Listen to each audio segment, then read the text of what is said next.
So hello, welcome again to Redesign Your Mind, Redesign Your Life to Quantum Freedom with Samira Alexander. I am very, very blessed to be interviewing an amazing man who has joined us in Dubai for the first time in a long time to launch his AOI machine. There's lots and lots to talk about. This man is incredibly talented on so many levels. He's a fashion designer, he's a musician, he's a writer, author, he is an inventor, he is many, many things that we're going to share and talk about. So let me introduce Johny Dar. Welcome, Johny. Thank you so much for having me on your podcast. Thank you.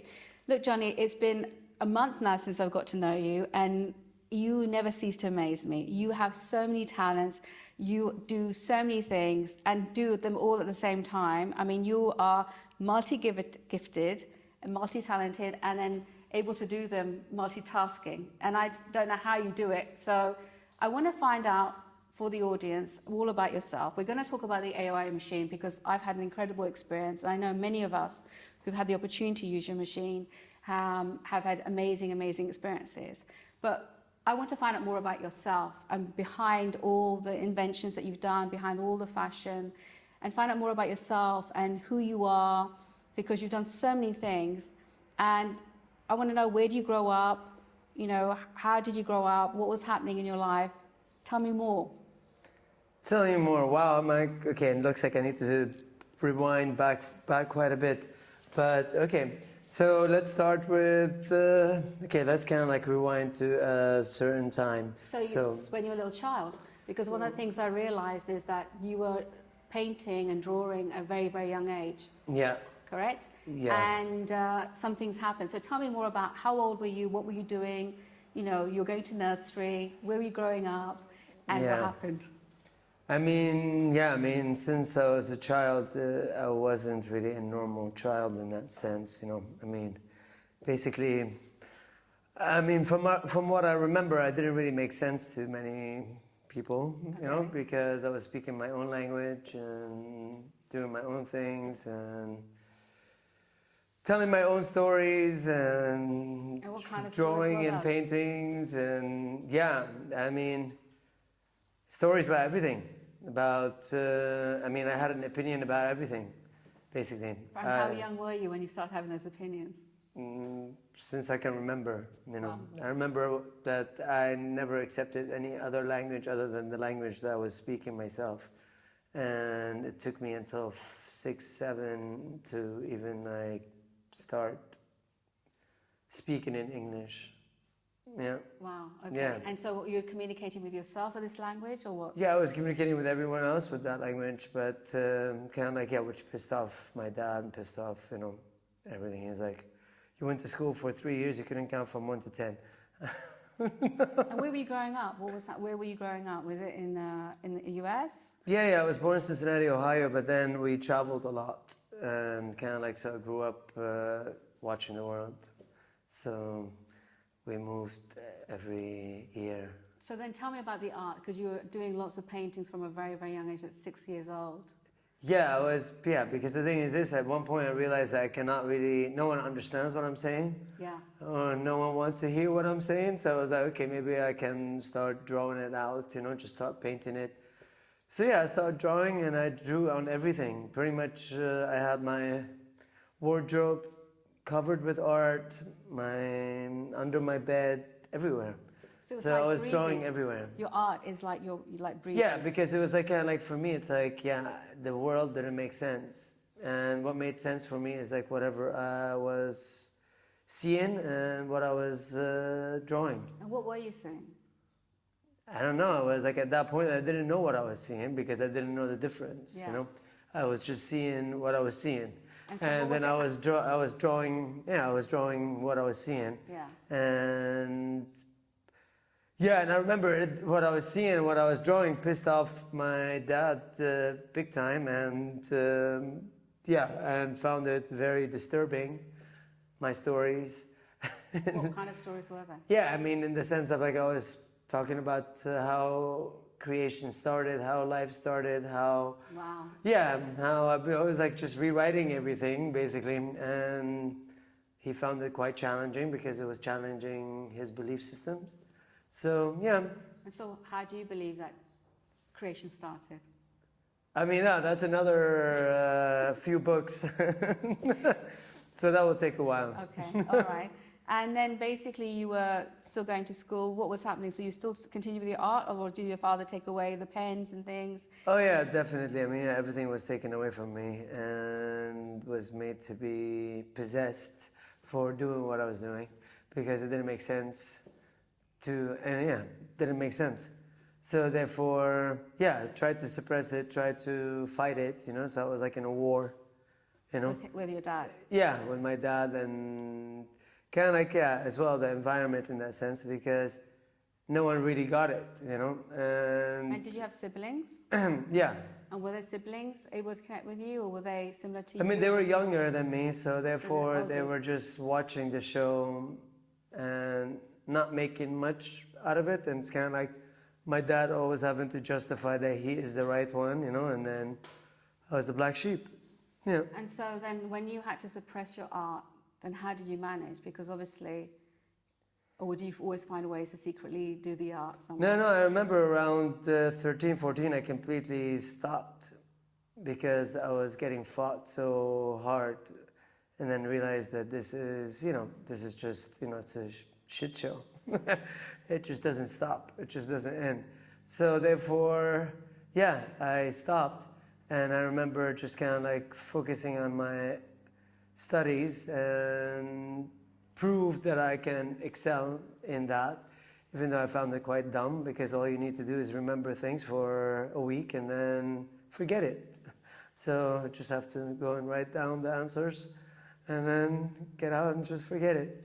So anyway, so I did that, went on with the program, and yeah, and then a motorcycle accident changed me again. So you said to me that, okay, a couple of things. You mentioned to me that you were going into football. You got a scholarship for football, correct? Yeah, I used to play football. Yeah, in my boarding school. I went to Catholic boarding school in upstate New York, and I guess my dad wanted to get rid of me. He's like, couldn't deal with me anymore. He's like, okay, go. Go. And yeah, so basically I was supposed to be going to Harvard or Stanford afterwards to study business or computer engineering or become a lawyer. So that was the life plan that's laid out for you by your dad? Yeah, exactly. Yeah. Yeah. And I see a lot of clients like that they've ended up, I work with a lot of clients who wanted to be actors, singers, creatives. And I remember one particular client who was a lawyer. He went to his dad and said, look, I want to be an actor. And he said, you're going to go to law school and that's it. Yeah. And he's ended up being in law, and then in his 30s and 40s, he just couldn't take it anymore because he hated it. Yeah. Because he wasn't able to sing and access his creative side. Yeah. So once he's been able to do that, he's able to balance that again. But that is very, very hard. So how did you manage that? Because you then did you funnel your time into football and get a scholarship to go and be a semi-professional football player or something? Or what was happening? Yeah, so basically what happened is I managed to decide not to go to Stanford or Harvard or any of those, not to continue my dad's plan for me. And I decided to travel to Los Angeles, and this is where I got to face life. Yeah. The raw part of life again. I mean, for the first time, I've been a spoiled kid, along the way, Spoiled kid in the sense of money was there, but wasn't spoiled in any other means. Yeah. So you had all the privileges, but there's no emotional connection. There's in terms of that stuff. Yeah, exactly. Yeah. So I had all the privileges, but no emotional connection, no heart connection. Just here, this is it's kind of like this is how you do it. This is going to do, and that's it. Exactly. And then get the good grades and be a good boy, and etc. etc. Exactly. And so you're going into football, and then you had an accident. Yeah. And that's when I read that basically, someone told you, a therapist told you that basically, why don't you go into art? Yeah. And that's when you basically became, why don't you go into fashion? Yeah. And that's when you landed in LA. Yeah, exactly. Because at that point I was like, no, I mean, I landed in LA prior because I wanted to go and study filmmaking because for me, I always saw life in frames. as a movie. So I can see how things started and where things going. So I was like, okay, maybe that's my talent is filmmaking. So I moved to Los Angeles and I worked on getting my scholarship with UCLA because that was the best, one of the best schools to study film. And then I got a job bagging groceries at the, yeah. And basically I used to take a taxi to go to my job, you know, and everyone's like laughing at me. They're like, okay, you already spent half of your money on taking and getting a taxi to get to work. And I'm like coming there with my suit and everyone's looking at me going like, what's wrong with this guy? Anyway, so, and then I got fired literally after a few weeks because I sucked at doing my job. It was a really simple job, just had to put the groceries in the bag. But you got distracted. But I couldn't do that. Apparently I sucked. So, yeah, because I guess I couldn't take attitude or whatever. I was not really Used to that. I was not obeying. Anyway. Subservient. Yeah. So basically I got moved to the graveyard shift and I had to kind of like be working in the trash can.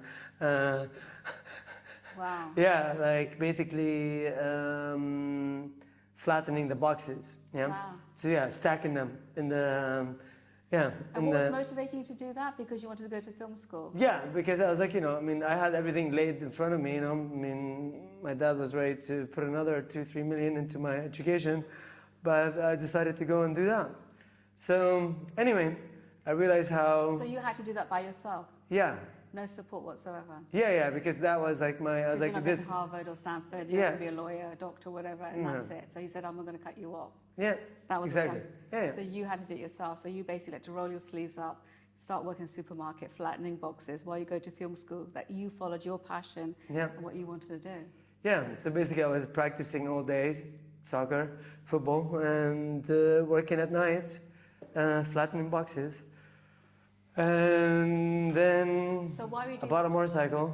Yeah. So why were you doing the football then as well? Because I thought you go to film school, so you wanted to do both. No, because I needed to prove. I needed to be first. I needed to get my scholarship. Yeah. So I needed to make the team. Okay. So I needed to bring my performance up. Yeah. Yeah. So meanwhile, yeah. So as I am getting my scholarship and enrolling to film school, I got into a motorcycle accident, and then Motorbike accident. yeah, bike accident. Yeah. So. And what happened? Yeah, basically I got run over by a truck. Wow. Yeah. Yeah. And did you have a near-death experience, or was it basically just gave you a massive wake-up call? I mean, it wasn't a wake-up call. It was like a flattening call. It was like a hammer. It was like a hammering call. Yeah, it was like, yeah, it was like, it was like a hammer, you know, because it at that point I was like, oh, maybe my dad is right. You know, I need to go to, you know, life is too tough. I cannot do this, you know. And but then at that point I was like, no, you know, that's what it takes to live your dream. So continue. So yeah, I mean, at that point I lost my scholarship because I couldn't play football anymore. So you couldn't go to UCLA? No. Oh wow! So you couldn't do the film? No. Film school? No. Wow. Yeah, I couldn't do it. And so you lost your dream there. Yeah, exactly. So it was like another wake-up call, another crash. Yeah. So yeah, at that point I was like, okay, either give up or get up and continue. But so I got depressed at that point and I was seeing a psychiatrist. Yeah. And basically. How old were you then? I don't know, 18. Wow. Yeah.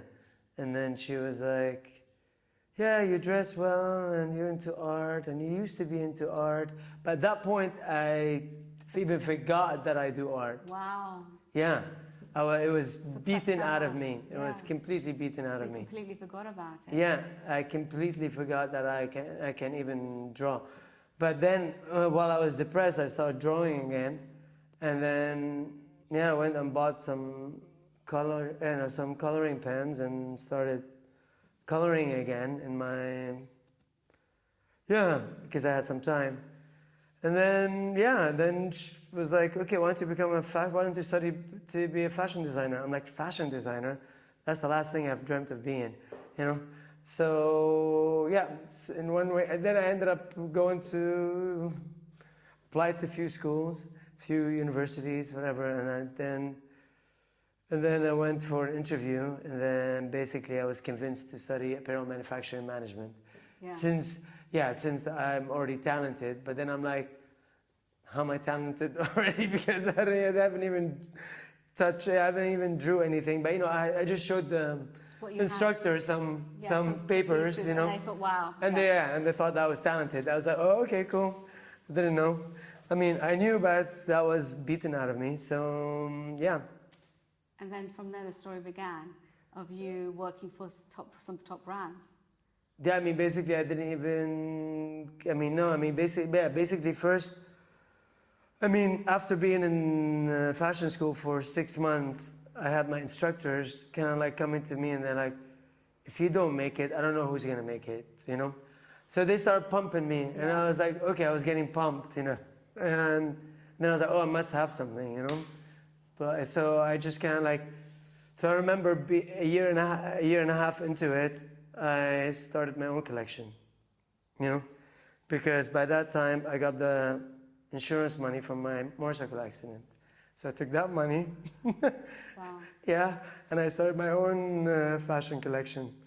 And then basically, from my first collection, I managed to excel. I mean, I remember first show I did, I showed alongside the Calvin Klein and Donna Karan. Yeah. And basically, there was like 26 collections and mine was the 25th and no one clapped the whole entire show until my collection started showing up and people started clapping and getting off their seats and just so excited. And I'm going like, okay, is this real? This is real.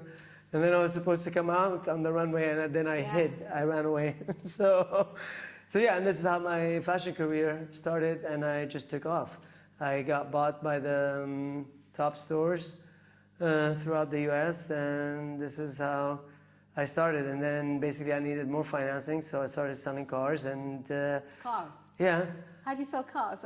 You were a salesperson. Yeah, I became a car salesman, as well. Because I had to finance... You're a dealer. Yeah, I had to finance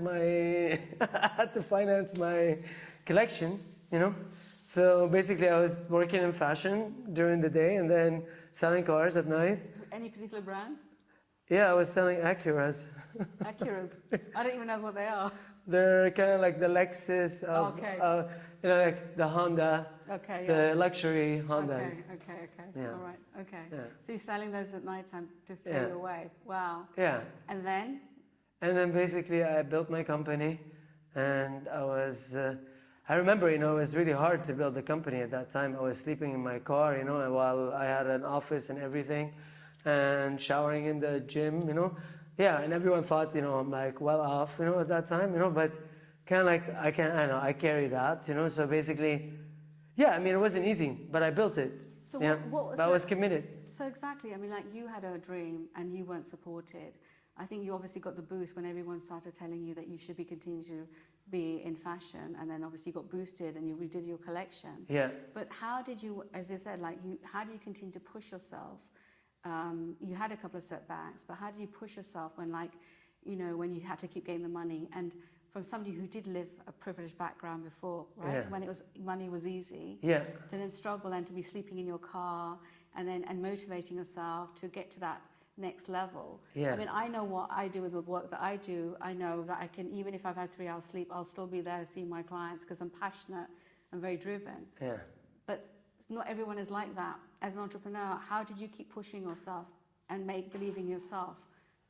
Setting up the business and then sleeping in the car and things, did you not think it was like, sod this, I might as well just go home and get my dad to pay for me to... Oh yeah, don't get me wrong. I was like spending nights crying all night, going like, what am I doing? Yeah, it wasn't easy, and I cannot say it was easy. But the thing is this: at that point, you know, for me, it's like my whole entire life I was suppressed from doing what I'm really passionate about. And then I found myself with this opportunity to maybe realize what I'm passionate about. So I was like, okay, I'm going to give it everything. Yeah. Yeah. And so you did fashion, and I've seen your art as well. I mean, you have beautiful art. Yeah, it's incredible. It's incredible. You can just keep staring at it for ages. And then you did music as well, and you've done music. And then what you've talked about is also that you are very good at math. So you're talented in football, you're artistic, but equally you're great in maths. Yeah, I wasn't just good at math. I was basically, yeah, I mean, the thing is this, one of the reasons why, I mean, growing up, I had school from 9 in the morning until 9 at night, you know, because basically... After school, tutors. Yeah, exactly, because I was able to just give you the math answer before knowing how to do the equation. I was able to memorize the text before the teacher was finishing it, and basically, yeah. So basically, so you have a super brain, basically. Yeah, exactly. And then they realized that okay, this kid is super bright. Yeah. And then my dad was like, okay, so I'm gonna make him #1 in the world, you know. So he was like, okay, investing. So it was like an investment for him to kind of like realize all his dreams that he didn't realize in me, yeah. And how did that make you feel? Under a lot of pressure, yeah. Constantly stressed since this big. So you are a high achiever, and obviously we're going to talk about all the things that you've done recently as well, which are incredible. But did you ever feel that, or because you're always going on the go and creating, do you feel that you have to do that because of who you are and that you have so many talents you want to keep creating? Or is it because is there a part of you thinks that if I stop, it means I'm not good enough, or I have to keep creating because it means that it feeds my self-esteem? Can you detach your self-esteem from the talents that you have? Yeah, I mean, this has been a good part of my journey, which is like humbling as well, you know what I mean, kind of like rising and humbling, yeah, at the same time. I mean, the thing is this, I think the way I see it is, it's just a spring for me. It's a spring that I cannot suppress. The more I suppress, the more it wants to come up. Yeah, I understand. So basically it's a spring. It's Yeah. not something that I can really control. Yeah. I can only basically do my best to maintain and make the best out of it, yeah? Yes, yes. So Yeah. it's not something that is, yeah, that's the thing. It's kind of like, it is my life purpose, yeah, in that sense. And it's just kind of like, suppressing it doesn't really... What is your life purpose? Yeah, my life purpose is to be the spring, you know, to be the spring of inspiration, to be the spring of what I'm here to bring to the world. I always knew that I was here to change the world. I'm bringing, and I mean, the thing is this, I definitely had my dad side, but then I had my grandmother as well that pretty much backed everything that I was about, you know, and supported that. And basically saw that part of me.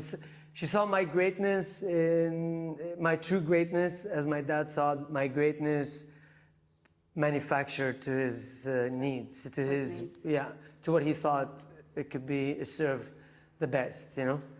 So yeah, so therefore it's just kind of like, yeah. And where did your mum play in all of this? My mom was kind of like the liaison between my dad and my grandmother. She was in between. One day swings over here, the other day swings over there. So yeah. Everyone needs somebody to believe in them. So your grandmother was the one who believed in you. Yes. And supported you. Yeah. And gave you the encouragement. Yeah. That's what I'm understanding. Yeah, because the thing is for me, love was big, you know, and I didn't really feel that love, you know, in my family this way, because it felt like it was superficial in one way or another. Yes. And then, yeah, she's the only one that kind of like backed that love is real, you know. And so that, exactly. So therefore, you felt that warmth and love. As long as there's one person, I believe that, you know, you can feel that. It can be a stranger, but it fuels the individual. Yeah. I've heard that from other people as well. Yeah.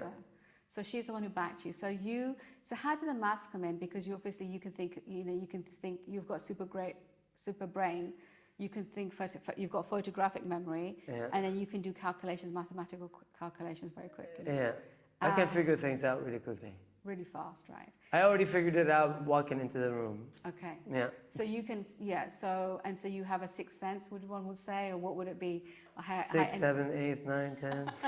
So you have a very powerful gift energetically as well, or from the divine, wherever you'd want to call it, from source or universe or whatever it is. But you can then obviously, put things together in art, in numbers and things like that. Mm-hmm. And so where did the maths come in? Because did you use the maths into your art?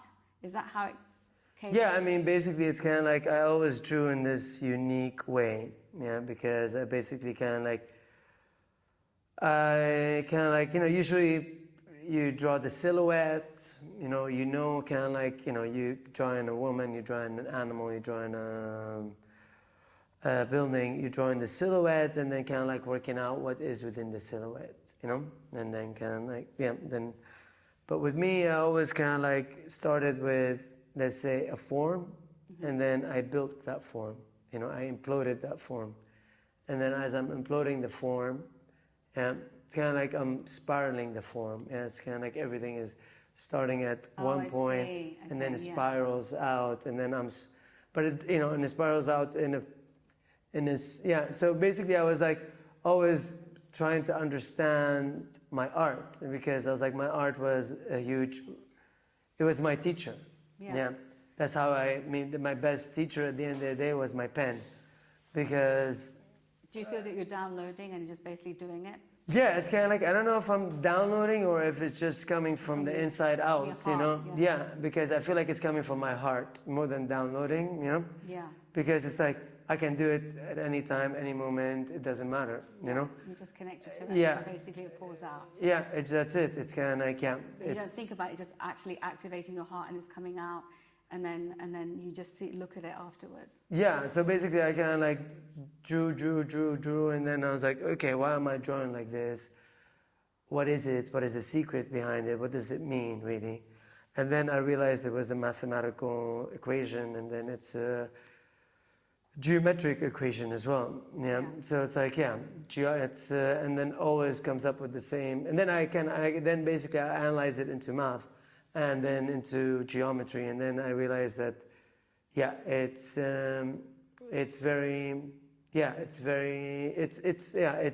it's showing something, but I didn't get it at that time. It took me a while. So I remember having to travel around the world a few times, and kind of like studying different modalities, studying different cultures and understanding, studying it from its artistic side to its religious side to its spiritual side, and just kind of like engaging myself, immersing myself in these cultures, and coming to realize that, trying to understand what is the common thread between everything, and then bouncing back to, and then reflecting on my art, and then realizing what I'm doing different than everyone else, and then realizing that, there was a huge difference, because I realized that I was looking at the art of implosion while everyone is looking at the art of explosion. So in another word, everyone is looking at everything from the outside, trying to figure out the inside, Yeah, as opposed to connecting with something on the inside. Yeah. You mean? As opposed to connecting from the inside, building to the outside. Yeah. Which we should be doing. Exactly. So Johny, one of the things I read is obviously you then became super famous in the fashion world. You had these fashion collections, you've had art, you've done these jeans for refugees. Yeah, jeans for refugees. And you had all this, the world at your feet, as I said, it said you had girls throwing themselves at you, you had investors throwing money at you, you had the world at your feet. And then you said you packed up and left. You said you felt empty and you felt that you had to go on a new journey. Yeah, exactly. This is kind of like where, after starting my first collection and reaching kind of like and reaching the top of, I still had more to go, but I've already kind of like prove to myself and prove to the world that I'm a talent and I'm successful. And basically, I was being copied by Dolce Gabbana and by the big brands. You know, I mean, I had some. That must have been a compliment. Yeah, I mean, it was a compliment, but being a little designer at that time, you know, Yes, it of was course, like yeah. a crush for my. It was like I felt like I can never keep up with these big monsters because they're just using my. I mean, yeah, I pour my talent, I pour my heart into it, and then I'm getting knocked off by these huge brands, and yeah, I mean, you name it, from Nike to yeah, you name it. So, I mean, people, yeah. So that's the reason why I got to a point where I was like, felt a bit depressed, where I'm like, okay, so it was my dad back then, now it's the big brands, and then where does it end, you know? There's always somebody to crush you down that wants to freaking hold you back, doesn't matter, you know? So at that point, I realized I was like, okay, continuing in this path, I'm just gonna reach the top, but until I reach the top, it's gonna be a lot of headbutting, you know? Yeah. And definitely felt empty, even though I had that success that I had, and I was living the dream, you know, according to many, and yeah. But the thing is, this I felt totally empty inside, drained, and constantly running, constantly chasing for the next success, Yeah. and Addicted to the high. yeah, because that's the thing with being in fashion, you're only as good as your last collection. So therefore, yeah, and being this little designer that I was, you know, at that time, talented, yes, I'm getting the orders, yes, I'm dressing the celebrities, yes, but I'm literally working 24/7, you know, there isn't really time to breathe because I always have to keep up, yeah. And yeah, so I realized this wasn't it. There was like a big emptiness still in my heart. And yeah, at that point, I kind of like, yeah, I came to, and I was heading I was heading another department in another huge Brand, fashion yeah. brand as Yes. well. Anyway, I remember having my meeting, showing my next collection, my idea for my next collections, and then the boss was like, "Oh, change this, change that, da, da, da, da." And then I was like, "Why don't you just do it yourself? I'm leaving."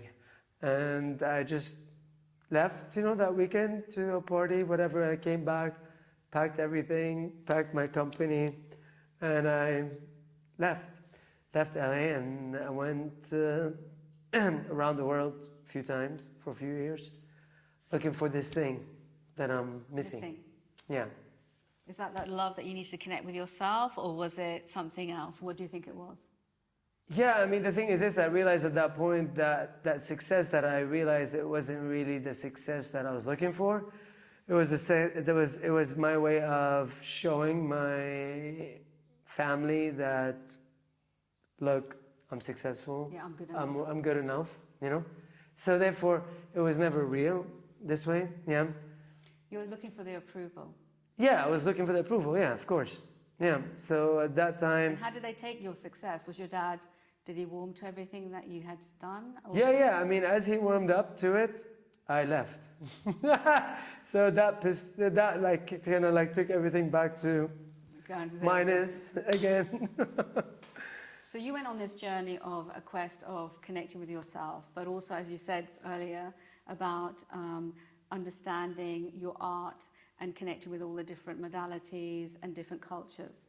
Yes. Yes? Yeah. And then you also where did these, because we've been talking for the last month, I've been using the AOI machine. You talked about this mathematical equation that you had from 20 years ago and working on something that's led to the creation of these incredible machines of light and sound healing machines. So tell me more about that. How did that journey happen? I mean, that journey started when I first walked away from my success in fashion. Because when I left, I went and did a Vipassana meditation. And this Vipassana meditation, I ended up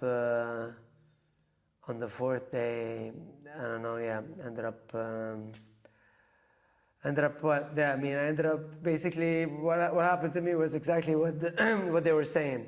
And now you receive the golden light, so I received the golden light, and they're like, and now it pours through your body, so it poured through my body, and at the end of it, I was kind of like paralyzed, you know, just kind of like. What's the golden light? Huh? What's the golden light? Well, I didn't know what's a golden light until that moment. So after being after meditating for 4 days, you know, and never meditated before, all of a sudden I'm having to meditate 12 hours a day and not speak to anyone and So ask not yourself. eat much, etc. So yeah, so basically, yeah, I mean, it was the golden light. It was like gold pouring onto my crown as energy. Yeah. So basically, at that point, yeah, I mean, that happened on the 4th day, and then basically afterwards, I was kicked out of the meditation, you know. Instead of being embraced, I had 3 ambulances waiting for me outside. Yeah, because I was paralyzed, apparently, you know, for a few minutes.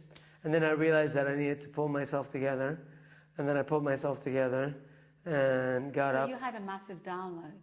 Yeah, I guess so. Yeah. Something So like that's, that. I mean, when I work with healers and I've spoken to many people who've got gifts, they have a moment when they're downloading and then basically the body has to integrate all the healing, all the gifts that they got.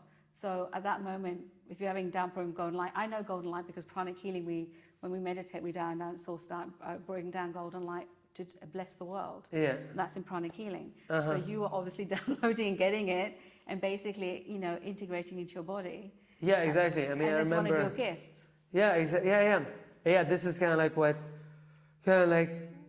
jumpstart me into my new discoveries, into my new path. Yeah, in that sense, my new old path. You know, because I guess I was on it since I was a kid, but then it was suppressed, disrupted. Exactly. Yeah, so it wasn't. Yes, exactly. So you had to go.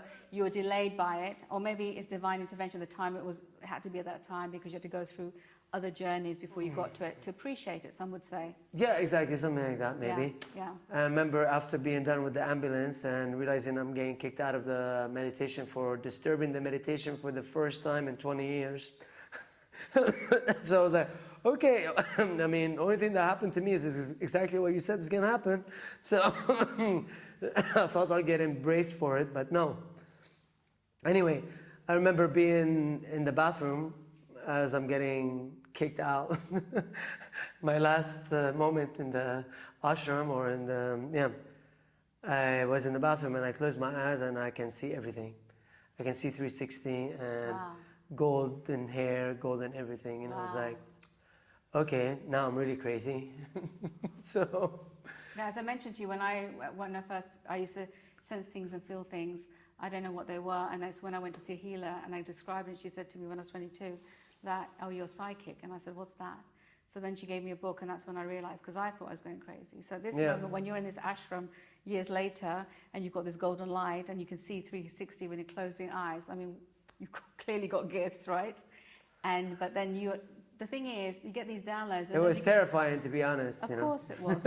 Because you don't get an instruction manual at the same time, right? No. You've got to figure it out. Yeah, exactly. And that's really annoying. Yeah, that is annoying. So then what happened next? So then after that, so how did that journey What happened next? The world became a very lonely place. And how have you dealt with the loneliness with being who you are? And then obviously you're a healer on a different level. And spent another week crying and going like, why like this? I went to fix my life. Now it's worse than before. Now I can see everything. So every time you've been upgrading, you obviously, it's been a painful journey for you. Because on the human level, you want to be like everyone else and just have a normal life. Exactly. And then the fact is we end up giving these gifts. I totally understand that. It's happened to me. And the fact is, and then we think, okay, so what do I do with this? And then I don't have a manual to deal with this. And then you have to figure it out. Yeah. And it is very lonely. And that's when you meet your tribe of healers and stuff, so you can connect with them. But everyone is different again with that. Yeah. So then, Johnny, obviously you went through a period of growth and it was, it's hard going. But then what happened with this mathematical equation? Is that time that you came up with the equation? Is it quite? I mean, what yeah, that is? yeah. Around that time, I kind of like realized now I'm screwed because I'm alone on this journey, and I ended up going and retreating in the mountains in Canada, and kind of like couldn't stop writing and drawing, and yeah, I mean, I pretty much maybe wrote a few books Wow. at that time, you know. I don't see them at the website. You haven't launched them yet. No. And I discovered, I finally cracked what I'm doing with art, you know, because I realized that I'm doing this mathematical equation, and then I called it infinite mathematics, infinite geometry. And then I came to understand that there is something called sacred geometry, but it was different than sacred geometry. But yeah, but kind of like the closest to compare it to, if you want to compare it to something. Okay. Yeah, and then kind of like, yeah. Then how did AOI came about? Because now these incredible machines, and we're going to record and show everyone these machines. But tell me about how these came about. I mean, AOI came about, yeah, I mean, in that time when I received the golden light and realized that we are light, you know, realized when I close my eyes, I can see everything. And so that means we are seeing beyond our eyes, you know. We are first light before we are anything else. So the cell is really energy before it's a cell.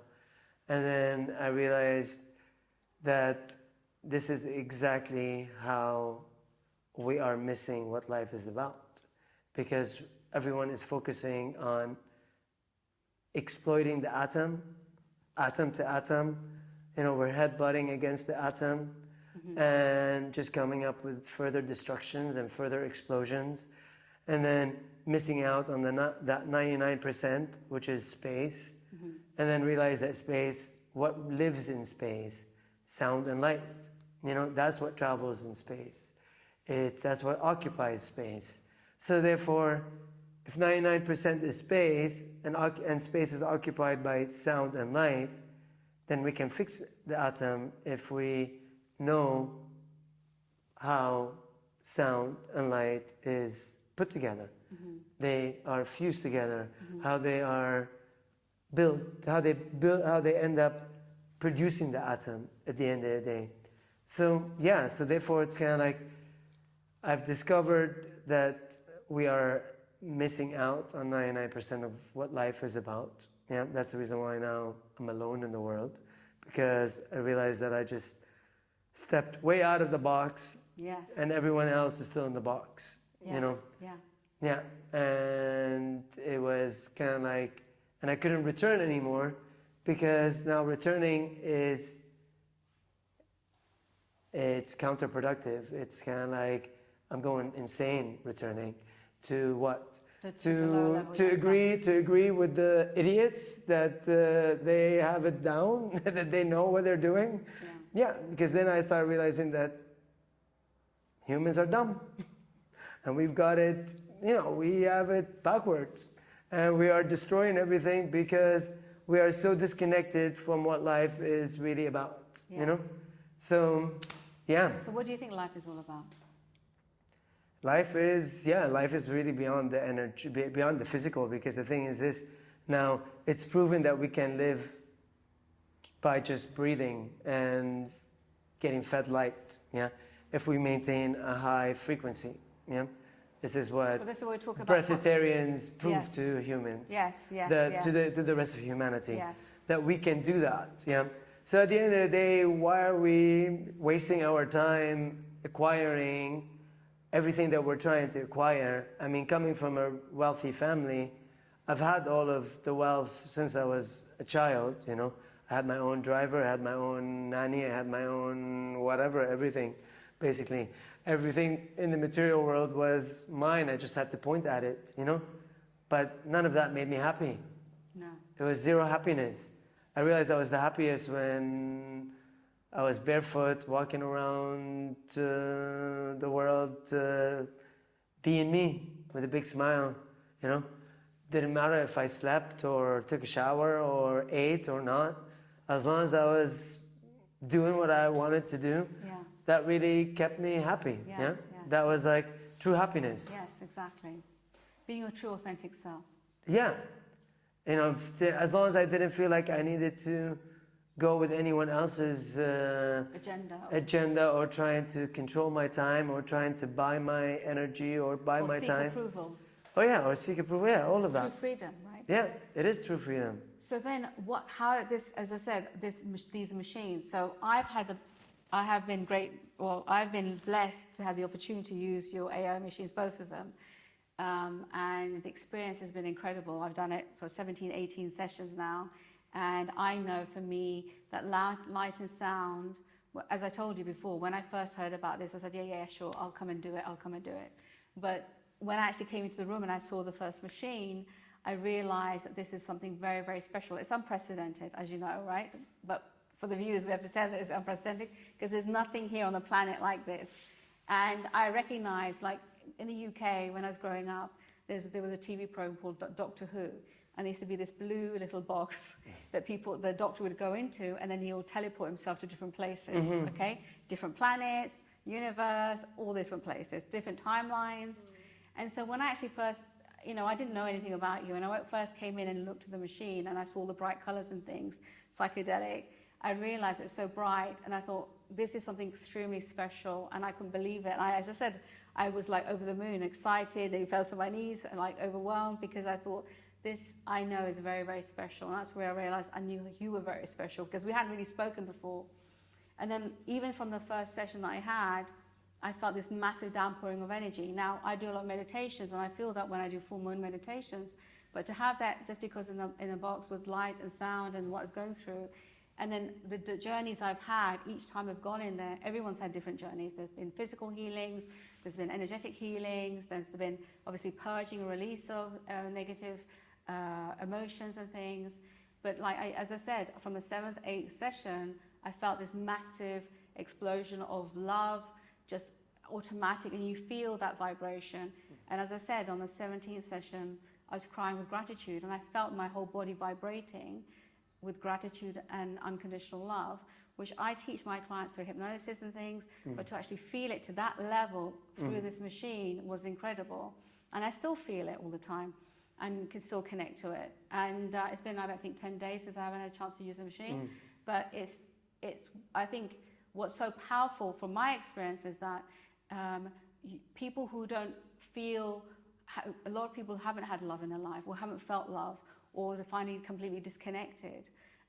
When they feel that vibration, when they actually get to feel the vibration of love and gratitude, that's where the baseline should be, and that's where everyone should be, because everyone's way below vibrationally. And so I see these machines as, I call them machines, but I think they're healing platforms and centers to elevate you to the highest level of vibration, which we should be, raising our light and allowing our bodies to be strong enough to be able to take in more light, which we should do. And so we live our best lives.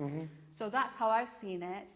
And I know other people have had similar experiences who've come and used these machines, and it's been incredibly powerful. And it's an amazing, amazing gift to have that. So as I said, you use your golden light. You came up with a mathematical equation. What happened? How did you then go and implement these? Just one day, because you said you had it was COVID, you're bored. What happened? Yeah, I mean, the thing is this has been, I mean, the thing is, I mean, and yeah, I mean, it's been it's been more than 20 years since I've discovered all these things that I've discovered. And actually, I had the idea of doing this back then. But there was other things that I had the idea of doing this, but not in this form, in a different form, more organic form that was going to cost a lot more money and a lot more time, which I did start doing. But then I got interrupted. And then when I got interrupted, I realized that there was more to it that I needed to still understand and come to discover or complete in my study. And since then I created another 10 books, further breaking down the code, breaking down how does it all come together? How does the light and the sound alchemize, harmonize together to create any form in life, And basically, I had few attempts of bringing it onto life, bringing it onto the physical world, but then realizing that it wasn't time. It wasn't time for many reasons, and then I kind of fell into my insecurity of feeling like I cannot bring the world to this. The world is way far away from even comprehending this opportunity. So I kept going back to this idea of, I'm going to build my empire, I'm going to build my fashion and art and music empire, whatever, make the money, and then buy an island, and I'll create a new world there, where maybe few can enjoy it, because they are able to comprehend it, yeah. So, yeah, so I built few conglomerates back in the day, fashion conglomerates, whatever, just global fashion companies that got taken down by, one was by trademark infringement lawsuit. That was kind of completely unfair, because I never compare myself to anything out there, because I'm way original in my... Absolutely. Yeah, but anyway, it was an English company that had a G in their name, and I didn't have a G. But they trademarked they had their trademark a year before mine. So therefore they were able to kick me out of the market, whatever. So I lost my first attempt to exit this way, and then I built it again, and I was selling half of my company prior to COVID, but then COVID hit, and then within 6 months I literally lost 99% of my businesses due to the fact that everything was shut down. So I had to shut down my art, my fashion, my music, my festival tour, all of that So yeah, I decided to move to Ibiza at that time, and then as I was spending the last pennies that I had, I came to realize that I needed to do something, and then I was like, yeah, I met an LED doctor, doctor in LED, and then I realized maybe I can do what I wanted to do now in a cheaper way. So I created the machine, and then I set it up by my pool in Ibiza, and then we realized that this was a miracle machine. It wasn't just because I wanted to test it first and see if this really works. And then, yeah, it was a huge success from the beginning. And then now it became a company and became a light and sound healing machine and AOI. And yeah, and now here it is. It's available to anyone and everyone to come and elevate to a new way of exploring our possibilities and breaking out of that 1% limitation, and really understanding and really having the opportunity to tap into the rest of our potential, whether our mental capacity, physical capacity, emotional capacity, energetical capacity, and elevating our performances and healing from all kinds of sicknesses and disabilities. And a lot of people who have tried it have really benefited, and we've got lots of reviews about it, and people have had they've had spiritual experiences, they feel they sleep better, they've had a lot of physical changes in themselves, they're elevating themselves, they've healed themselves from pain, back pain, foot pain, lots of shoulder pain, lots of pains. I know that even some of my clients have come and used this machine who've renewed because they've had amazing results. As I said, I had a client yesterday who's been so skeptical when she came to see it, and she's been very sick, and she's done 14 days already, and she's loving it. And she just signed up for another 14 days, and she says, I feel happy, I feel amazing, I feel I have less pain, my mood is better, I just feel happy, I don't have any anxiety anymore. And this is somebody who was so skeptical when I first showed her the AOI machine, and now she's a diehard fan. I mean, that's incredible. I know there's a lot of healers who've done use the machine, there's a lot for other people for other reasons, but someone like that who was so skeptical, and now she's like a diehard fan, and she was glowing yesterday when I met her. I mean, shining so brightly, and she's saying, I feel amazing, I feel amazing, I feel amazing. That's all she kept saying. Amazing. Yeah. Yeah. I mean, the thing is this, people don't understand that we are actually suppressed from getting fed the real food in life. Yeah? And the real food in life is, again,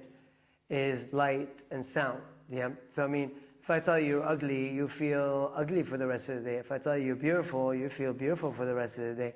This is the power of the word. Yeah. Exactly. And now, and now if the light is dimmed and it's dark, yeah, you feel down. Yeah. If it's bright, you feel bright. Yeah. So I mean, I don't understand how people miss that. You know, we're constantly missing what life is about. You know, and shoving our mouth with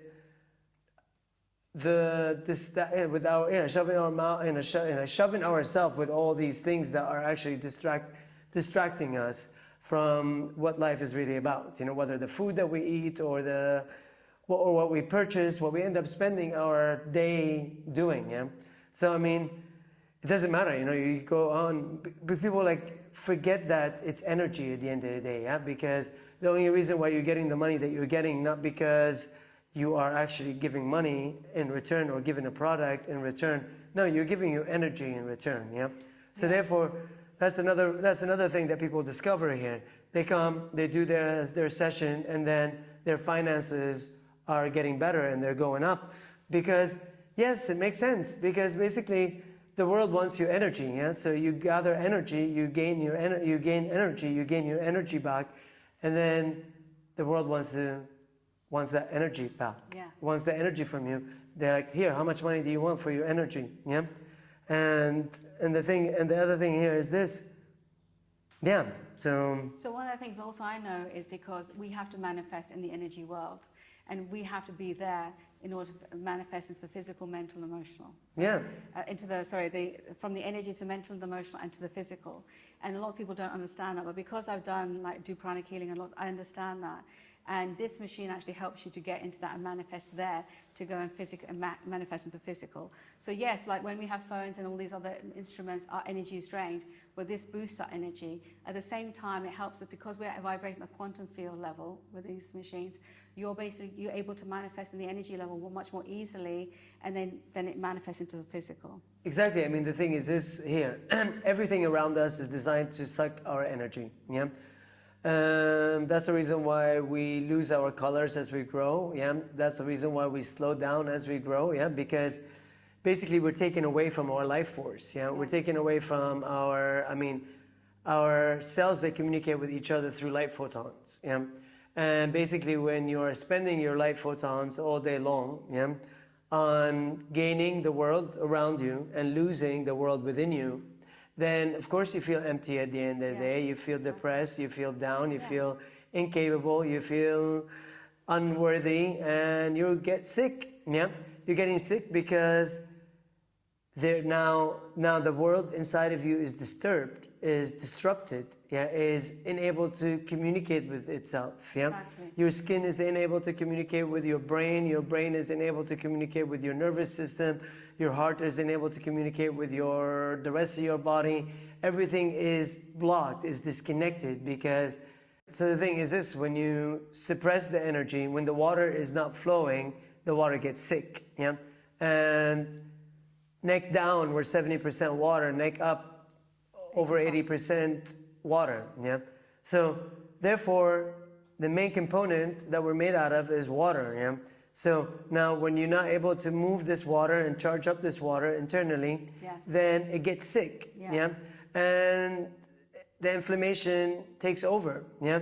And then at the end of the day, you don't really need these fancy ways of healing and treating and cutting your body and removing things and putting things and Yes, exactly. etc. You know, because I know, because that's external. yeah, because again, it ends up being explosion. It ends up being just us being pissed off about not being able to actually deal with the physical world. Therefore, we're constantly wanting to destroy everything around us to create something new. Yeah. So it's just a child that is pissed off. Yeah. It's not really, but just in a grown-up Yes, body. Exactly. Yeah. It's Yeah. in a child. Absolutely. That's the wounds that haven't been healed that we need to, and we're disconnected. That's the work that I do. All the work that I do is everyone is disconnected from their inner child. They may have had a tough childhood, whatever. They don't believe they're good enough. They're constantly being told they're not good enough because of the media, because of the work, and they believe that they haven't. They're 30 and they haven't reached this point. They're like 50 and haven't made this much money, and they're constantly feeling they're not good enough, especially high achievers. Okay. Yeah. And so then there's this constant disconnect, and when I do the work I do, you get them to connect with themselves, and you see their eyes light up as well. Yeah. And I see that this amplifies this, or gets them, because some people don't even know what love feels like, or they've never felt, a good vibration. They're constantly in catastrophizing mode, constantly negative, anxious, depressed. Yeah. And this actually gets them to feel on a different level of Exactly. euphoria, love, gratitude. You can feel the vibration, and that's really what's incredible about this, about vibration, and heal yourself, because when you start to vibrate at that level, your body is automatically going to start healing itself anyway. Exactly. I mean, this is kind of like the best way the doctors in Germany described it. They're like, okay, it's the ultimate self-healing machine. Exactly. But the reason why I believe that, that's the reason why I believe this is what this is doing, what AOI is doing, is because of what you just mentioned about feeling, So the problem here is like, and this is kind of like one of the main problems, One of the main problems is that people don't feel their bodies. Exactly. They don't feel what it's like to be in their body. Totally. They are completely programmed and trained to see the world from their brain, and their brains have no sensory neurons. Exactly. And then you're getting something that has no feeling to run the 98% of your body that is full of sensory neurons, and it's all about feeling what is right for you and what is wrong for you, Exactly. Feeling your way through life, not thinking and seeing your way through life, because this is exactly how the mind is designed to constantly trick you, because you have two eyes, two sides of your brain, two hemispheres in your brain, two sides of your brain, and they're constantly competing to be right, While we forget to feel and go back to our heart that knows only one way, You either pump that blood and continue going, or you stop and die, Exactly. So there isn't really yes or no. There's only you go or you don't. Yes. You be or you don't be. Yes. To be or not to be. So again, so this is kind of like what this is doing. It's helping people come back into their body, reactivate their sensory neurons. Getting them away from their mental manipulation, and realizing that they are actually abusing their bodies as they are abusing everything else around them. Exactly. And no wonder they're sick, they're down, they are incapable of actually leading their lives. Exactly. They always need someone else to tell them what to do. Because they cannot feel what is really truly right for them. So again, what this is doing is really simple. Is feeding that light back to the cells, and then the cells now are getting charged up. They're realizing, I am worthy of living, I am worthy of life, and I can absorb more oxygen, I can absorb more water, I can absorb more minerals. Therefore, I can heal every problem within my system. So that's the reason why people end up healing physically, mentally, emotionally, and spiritually. Because when you only focus on, let's say, rejuvenating the cell physically, okay, you succeeded in rejuvenating the physical cell, but everything else is not rejuvenated. You still feel old, you still feel clumsy, you still feel like the world is on top of you. Absolutely. You still feel occupied by all your experiences that you've had in your life. This is another thing that this is helping with, is clearing your hard drive from all this excess toxic information. You know, everything that happened to you got stored inside of your body through your emotional reaction, through your mental memory, through the memory that you registered internally, and the way you responded to it in a body language. So that's the reason why you're restricted in your movement. That's the reason why you're not walking straight, you're talking straight, you're being straight, because you are interrupted from the inside out. Exactly. So what's happening here is this: we are undoing this trinity of blockages internally. So freeing up that memory of you feeling unworthy or incapable or not good enough.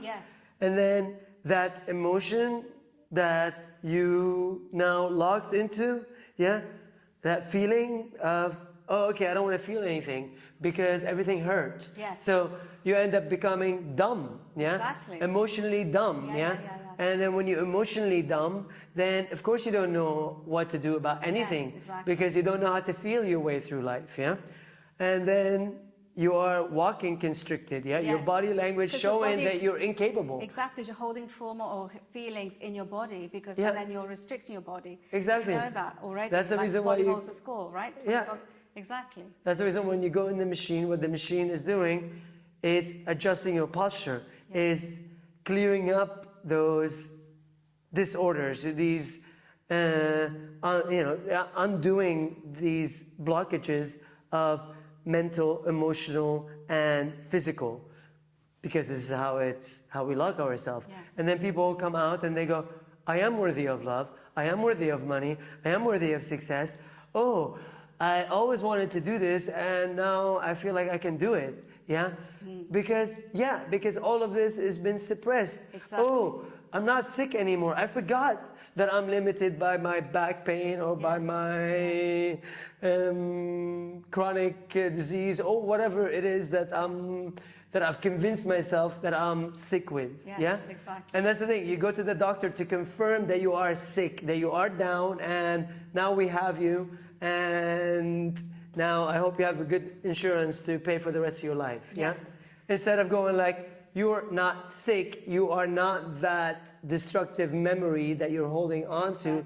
It's just in your hard drive, and you can erase it once and for all and be free. Free from that blockage, free from that bondage, free from feeling incapable to actually run your own life. Absolutely. To be your own king and queen of your own world.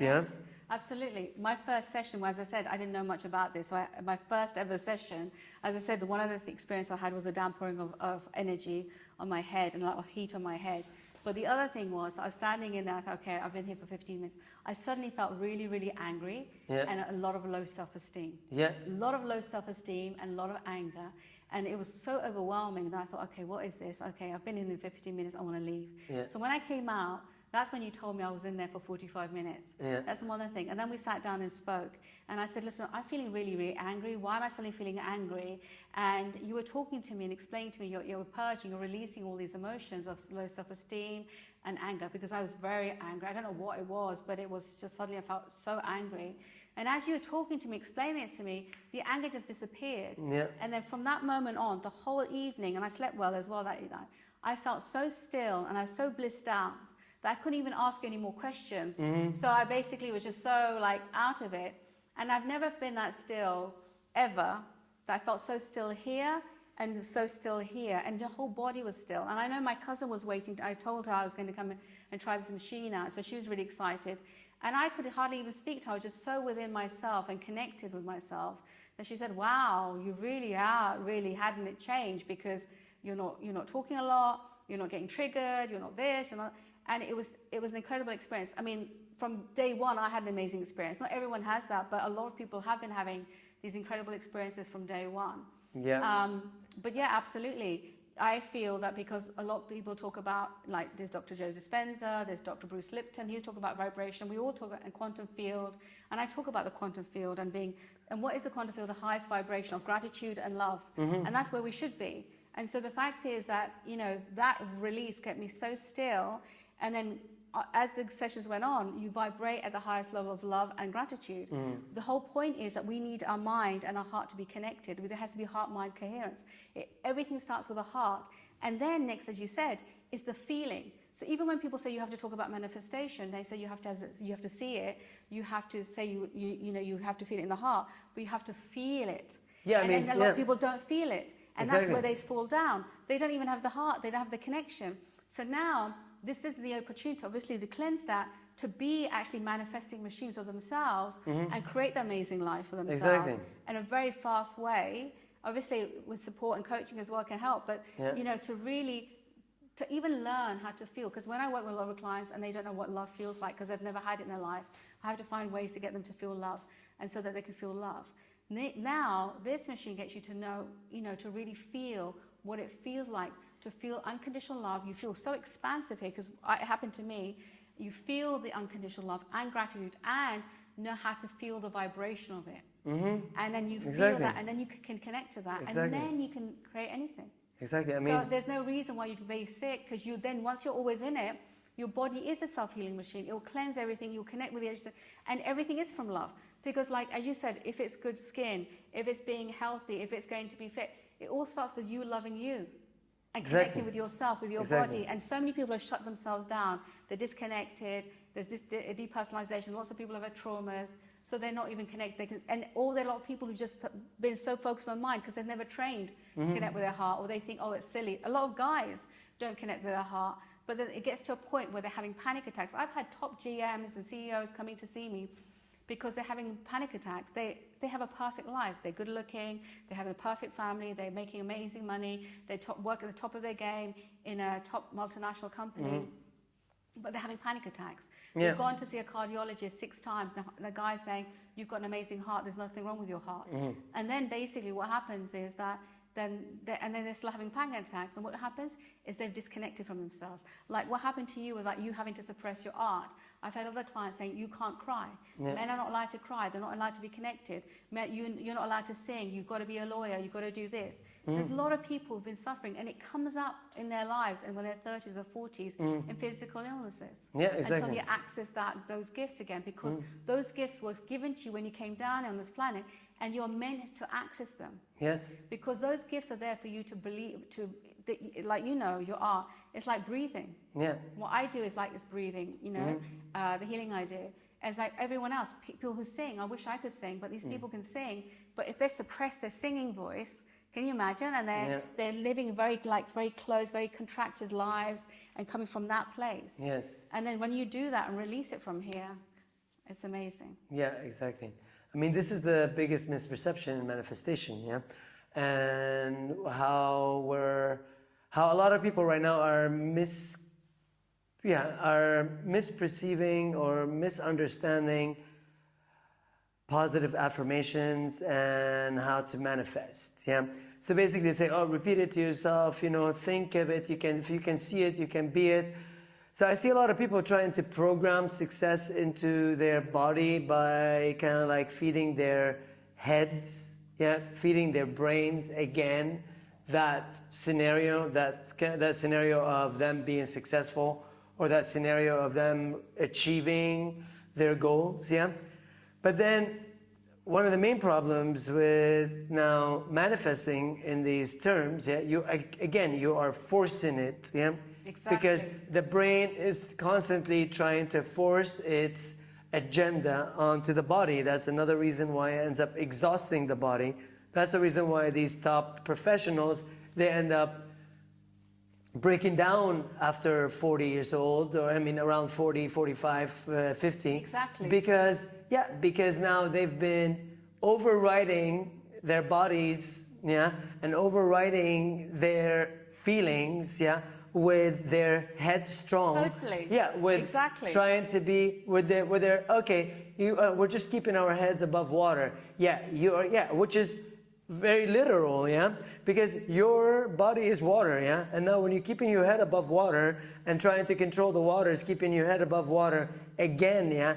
You're not comfortable doing what you're doing, because that's the reason why they're stiff, yeah? They're stiff and they pretend to be in power being stiff, yeah? But this just shows that they're just suppressing their own self, yeah? Exactly. And therefore suppressing everything around. So that's the reason why the true manifestation at the end of the day is when you're able to bring that 2% that is convinced of you deserving that Ferrari or that next big position or that better life, yeah? And getting the rest of your body to actually be convinced, Yes, yeah? exactly. And the problem is people come up to me and they say, I am this and that, and I can do this and that, and I'm so convinced that I'm gonna bring on this and this and that to my life. But I'm like, your body language shows zero of that, you know? Exactly. And that's the reason why the world is not giving you that, Exactly. yeah? Because basically it's like, it doesn't mean if you just convinced, you managed to manipulate your mind again to be convinced of you are so worthy of it. Your body language is telling none of that. It doesn't tell that story, yeah? So Exactly. that's another thing that what's happening in there, yeah? So now if you free yourself up, yeah, from trying to control your destiny this way, Exactly. yeah, and allow From the inside the out. intelligence of your mind to join with the intelligence of your body, yeah, then you actually come to that 100%. And when you are 100%, yeah, from your brain to your toe, yeah, from your head to your toe, in that sense, then everything is convinced. You are conveying that success. You are walking it, you are being it, you are talking it, and no one is going to disagree with it because you are 100% here. Exactly. Yeah? Exactly. So exactly.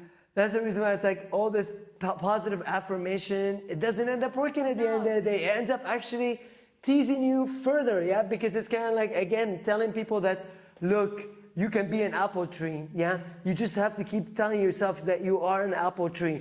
But you know what? You're not an apple freaking tree. You are a mango tree, yeah? So now you're just messing yourself up, Yes. trying to live your life as an apple tree when everything about you says mangoes, Yes, yeah? yes. So now it's like, yeah, that's the reason why it's like AOI ends up healing people from this disconnection, yeah? Yes. That's the reason why you end up being happy again, Yes, you know? Because if absolutely. you don't need to constantly force yourself to make apples and naturally you're making mangoes, then it's simple, yeah? Exactly, Life is exactly, simple. It's supposed to be exactly. simple. Exactly. And then we pretend to be so superior, so on top of the world, while an ant is living better than us, you know? Because the ant is getting up and doing what it's supposed to do. Yeah. Well, you go and ask a human, what are you supposed to do? I don't know what I'm supposed to do. I'll tell you what my boss thinks what I'm supposed to do. I'll tell you what my parents thinks what I'm supposed to do. I tell you what my school tells me what I'm supposed to do. But do I really know what I'm supposed to do? No. No. So that's the reason why, yeah, you're always looking for authority. You're always looking for someone to run your life. Absolutely. And see, I find this very interesting. I know we have to finish soon, but in terms of the fact that, you know, people like to control. They have to feel controlled. They have to it's like, controlling everything. And it's just so, I see that so many times. And the thing is, the analogy I say to my clients, because I do use hypnosis and RTT, hypnotherapy, is that, you know, they do affirmations, they do yoga, they do all these little things that helps them, like affirmations and stuff. But it's like putting white furniture in a dirty room. Yeah. You know, the white furniture is gonna get dirty. What you have to do is take everything out, clean out the room, clear out the dirt, cleanse it, paint it, fresh paint, and then put in all these things. Exactly. Affirmation will work after you've cleared out all the junk from your subconscious, from your body, all of that releasing. And this is actually more powerful to even then taking it to the next level, to do all of that in terms of, you know, with the light and sound and cleansing yourself. And then you can flow. It's about flowing in your life, not trying to be stagnant and doing it that way and doing it in the head. If you come from here and you're vibrating with gratitude and love and you're expansive like that, you flow in life. Exactly. No matter if you do a 14-hour day, I was ex-corporate, I could do a 14-hour day, but if you come from inner peace and flow throughout the day, not allow anything to affect you, but get the things done and execute, you can have an amazing life. That's your nature, to flow. Exactly. You're water. You're supposed to flow. There you go. So, Johny, listen, I think this is amazing. I'm so, so blessed and so lucky and so humbled to be able to speak to somebody who is so amazing, so talented, who is so gifted on so many levels, and at the same time so humble and so kind. And to give us this opportunity to create these machines and for us to use these machines, you know, it's a blessing. Must have done something good in my life that I was able to have that blessing, okay? So thank you for this time. I think we will talk about the machines inside now. But thank you very much for this podcast. It's been incredible. You're super welcome. Thank you for having me on your podcast and getting me to speak further. I mean, yeah, you got me to say a lot of things. So. And one more question was, what's now? So you've got these AOI machines. What's the plan? I mean, the plan is to make it available to as many people around the world as possible because, I mean, this is another reason why I've kind of like froze my other world and what I've been doing all along to dedicate my time and energy. I've been here standing from 7 to 11 sometimes, 7 in the morning to 11 at night to make it work, to make it happen because, I mean, the thing is this, for me, it's kind of like I always wanted to transform people's lives, you know, bring that hope and that light to people's dark corners, you know, and show them that they are capable of their wildest dreams, because that was important for me back in the day when I was not able to fulfill my dreams or to see the light at the end of the tunnel or to even have the opportunity to do what I'm doing today. Yeah. So it's like, again, it's kind of like, it's super rewarding to see people healing, to see that people are transforming, to see that people are getting their smile back, to see that we've created a bliss factory, creating blissful people again. Yes. And people are blissed out, totally. Yeah. I was blissed out the first session I had, definitely, I can tell you that. I mean, I have people coming out saying that this is the happiest day of my life, you know, the happiest. I've never been this happy in my life. I know. Yeah. As I said to you, the client I had yesterday who was so skeptical, and she says, I feel amazing, I feel happy, excited, I don't have any anxiety, I feel relaxed. She was glowing and she's like signed up again. So it's just like, you know, and it makes me happy to see all these people happy. So that's the whole point. We want to raise the vibration of all these people and get as many people healed as quickly as possible. Yeah, exactly. So that's the mission right now, is to get to place as many machines around the world as soon as possible. Thank you, Johny. Thank you. I'm so humbled, and thank you for taking the time out. You are super welcome, and thank you again for having me. So we've had an amazing interview with Johny. Please Google AOI.